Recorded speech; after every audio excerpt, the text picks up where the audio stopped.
Ci sarà tempo fino al prossimo 17 febbraio per chiedere di essere inclusi nei nuovi elenchi di esperti per le commissioni giudicatrici dei concorsi della Regione, degli enti locali e della società partecipate.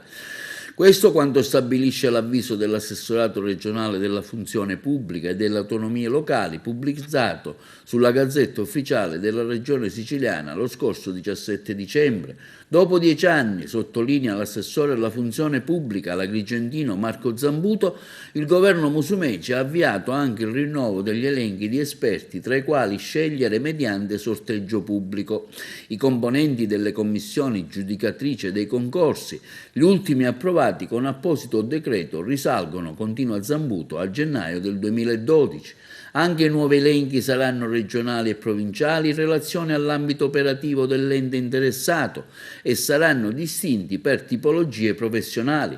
Possono chiedere l'iscrizione i dipendenti pubblici in servizio o in quiescenza con almeno 5 anni di anzianità nella qualifica, magistrati in pensione, liberi professionisti in possesso di laurea e iscritti a relativi albi professionali da almeno 5 anni, docenti in servizio nelle università e nelle scuole statali di primo e secondo grado. Le istanze dovranno essere compilate e trasmesse con modalità esclusivamente informatiche utilizzando la piattaforma elenchicommissariconcorsi.regione.sicilia.it attraverso lo SPID, la firma digitale o la PEC.